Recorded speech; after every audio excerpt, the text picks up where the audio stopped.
every time I do art with people, there's always an invitation to step into a space that people haven't been before and to figure something out.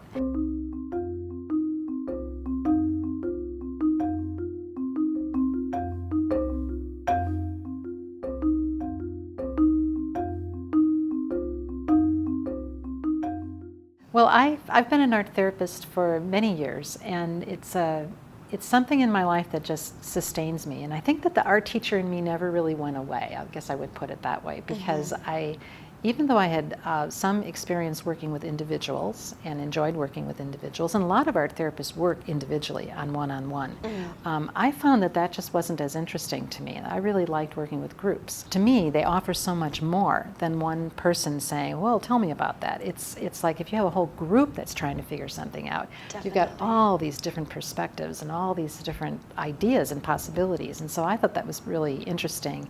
And I just started to think about art therapy as this mechanism that could also bring larger groups together to solve problems. And then I had an opportunity, because I've always spoken Spanish. Spanish is one of my languages. It's my second language.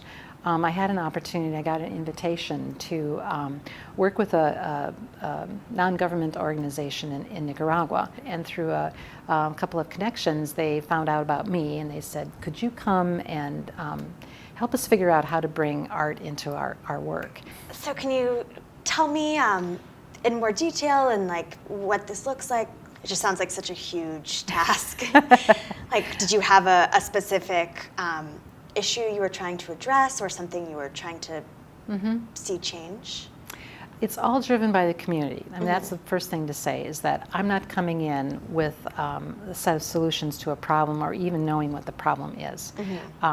It's really more coming from the other direction. And so what this originally, the original way that this was developed is that once a year they have like a leadership conference where they bring those community leaders together to sort of check in on what's happening within your projects, what are you facing, what obstacles are you facing, and what's the next step in that development. And so I come in and with art facilitate their planning process, their thinking process, their reflection process. So I'm not doing problem solving so much as I'm helping them use art as a tool to help them do both the problem naming, and then also the solutions that come from the resources that they have. And art helps facilitate that. And do you come in with a specific, or not too specific, but a prompt or something that everyone should work on? And how much do you talk about the work, or is it more of an independent workspace?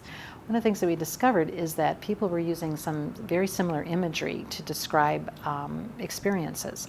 And we started to look into where does that imagery come from.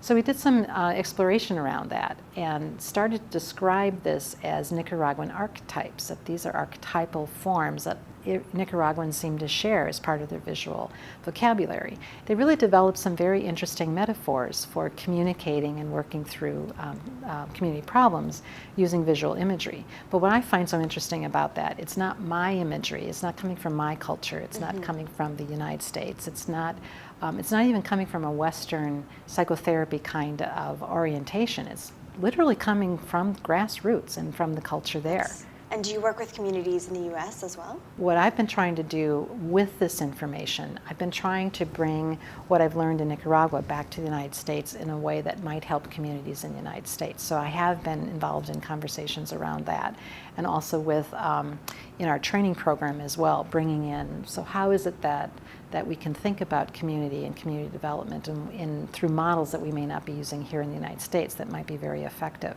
And so all kinds of possibilities can come from that. So I really think of the art as the magnet that attracts people, but you've got to have really strong relationships in order for any kind of transformation to happen. So anything that can strengthen that can really strengthen communities.